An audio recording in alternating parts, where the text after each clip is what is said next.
He lost everything, his company, his pride, and even his will to keep going, until a quiet woman with a paper bag of fries changed his entire life. But just when success finally came knocking, she disappeared without a trace, and what he discovered next will leave you speechless. Stay with me, this story will break your heart, heal it, and show you the true meaning of love, sacrifice, and rising from the ashes. Before we dive into this incredible story, make sure to subscribe and hit the bell icon, because here on Brave Souls Speak, we do more than entertain. Every story is a journey through pain, love, and triumph, each one carrying a powerful lesson to lift your spirit and light your path. Let us begin. The woman who taught me how to breathe again. I was 34 years old. And already a failure. The kind of failure that stings when you look in the mirror. The kind that wakes you up in the middle of the night. Sweating through your only good shirt. Wondering why you are still here. I had lost everything. My startup collapsed under debt. Investors left like smoke vanishing in cold air. Friends stopped answering my calls. And my father.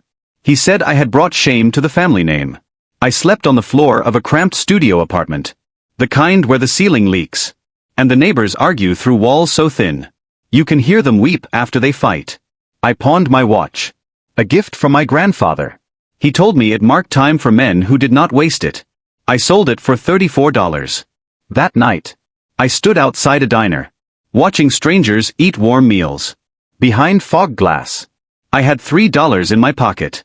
And pride burning a hole in the place where my stomach used to be. That is where I met her. Elena. She was working the late shift. Not as a waitress. As a cleaner. She stepped out to empty the trash. And noticed me standing in the cold. She said, "You look hungry." I said nothing. She went back inside. And returned with a paper bag. No questions. Just kindness. She handed it to me and smiled. "The fries are still hot," she whispered. Then disappeared back into the kitchen. That was the first night I tasted warmth again. Not from food. But from a soul. Over the weeks that followed, she fed me more than meals. She fed me truth. She asked me what I had built. I told her the story. She listened like every sentence mattered. When I spoke about the failure, I expected her to pull away. Instead, she leaned closer and said, "Now that you have nothing, you are finally free to build something real." I laughed. Not because it was funny, but because it was the first thing that made sense in months. She did not pity me. She saw me. And for the first time in my life, I wanted to be seen. Elena had dreams too. Bigger than mine. But she had no time to chase them. She sent half her paycheck home to a sick mother. The other half kept her afloat. She had every excuse to quit. But never once did I see her complain. There was strength in her silence. And faith in her footsteps. She believed in me. Long before I remembered how to believe in myself. One day, she said, "I can clean floors all my life. But you can build something the world needs. I know it. But you have to stop being afraid of starting again." So I did. She gave me the old laptop her cousin left behind. It barely held a charge. But I treated it like treasure. I worked from borrowed Wi-Fi at a laundromat. I coded through the night. I pitched ideas to investors who rolled their eyes. I failed. Again and again. But this time, I had her voice in my mind. Build something real. I built software to help small restaurants manage their orders. Their costs. Their time. Like the diner where she worked. It took 1 year. Before anyone listened. But one day, a struggling cafe tried it. Then another. Then a chain. Money came slowly. Then all at once. But success is not a door you walk through. It is a climb through fire.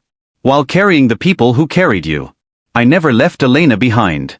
She was there at every step. Helping test the app. Fixing my spelling. Falling asleep beside me.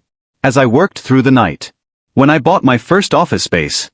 She brought a plant and said, "Even cold rooms need something alive." We were not lovers yet. But I loved her. In a way that went deeper than words. Then, one day, she stopped answering my messages. 3 days passed. 4. A week. I went to the diner. She was gone. The manager said she had left without a word. I felt like the wind had been knocked out of my lungs. Weeks turned into months. Success surrounded me. But silence filled every room. Until one day, I received a letter.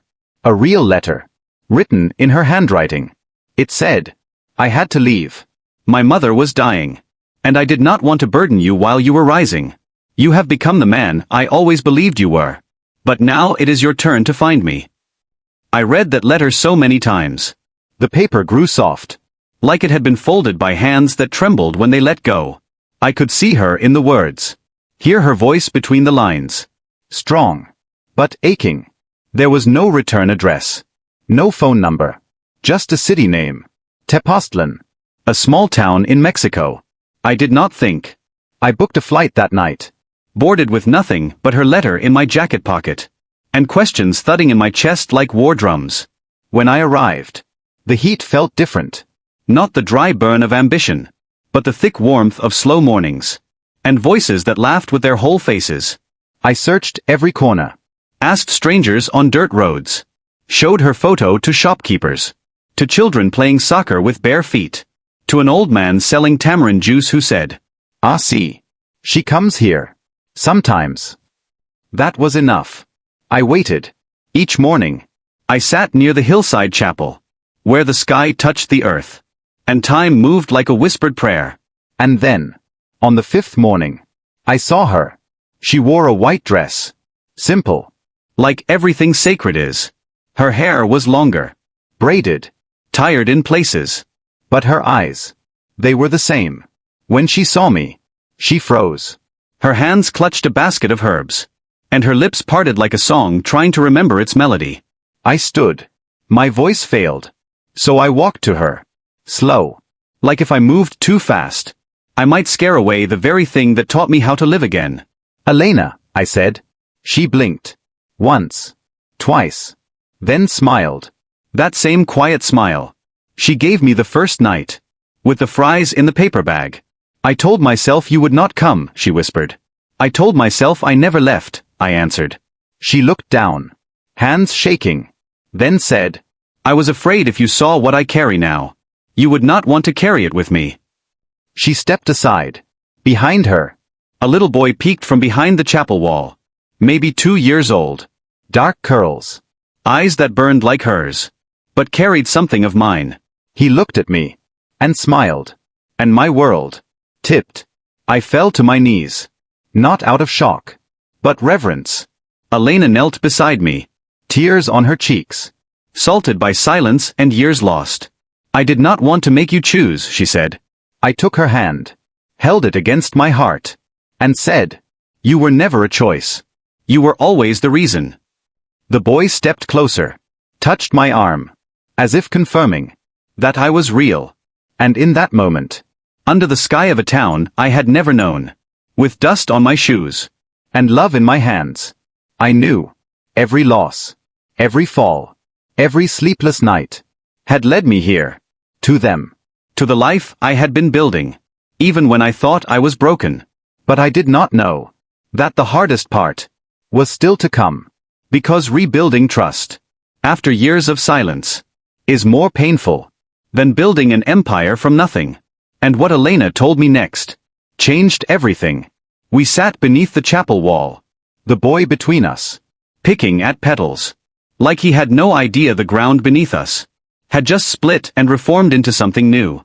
Elena held her hands tight in her lap, like truth was heavier than grief. "There is something you need to know," she said. I braced, not for blame, but for the cost of silence. "When I found out I was pregnant," she whispered, "I wanted to tell you. But you were building your dream. You were finally rising. And I was afraid. Afraid I would pull you back into a struggle you had barely escaped." I looked at her, not with anger, but awe. "Elena, you were never the burden. You were the bridge. You saved me, long before I ever succeeded." She shook her head, tears now steady, not from sadness, from release. We talked for hours. We talked like people who had lost time, and were trying to stitch it back together, word by word, truth by truth. The boy, our son, fell asleep in her arms, before the sun touched the mountains. I held him, for the first time, and something inside me broke open, and healed, all at once. He was light. He was weight. He was mine. We returned together. Not to the life I left behind, but to the one I was finally ready to build. Elena stood by my side. Not behind me. Not beneath me. Beside me. She helped lead the foundation we started. For single mothers and women in crisis. We named it Raiz. Because every great tree grows from a root someone chose to protect. Our company soared. But more than that. Our family bloomed. Success no longer meant headlines. Or numbers. Or applause. It meant being present. Being kind. Being real. We married in the same chapel. Where she had once disappeared. And every year, on that same date, we sit under the old tree by our home. And retell the story. To our son. Now tall. Now wise. And remind him. That pain does not end you. It begins you. And love. Real love. Is not found in perfect people. Or perfect timing. But in those who choose to stay. When everything else tells them to run. The moral? You do not have to win the world. To be worthy of love. You only have to choose courage. When your fear says, stay small. You only have to rise once more. Then you fall. And above all, never forget the ones who fed you. When all you had was hunger. Because sometimes, the ones who rescue you, are not the ones who arrive with glory, but the ones who, quietly, teach you how to breathe again. The end. Thank you for listening. This is Brave Souls Speak. Thank you for listening to this heartfelt story on Brave Souls Speak. If it moved you, share it, comment below, and let someone know. You are never alone.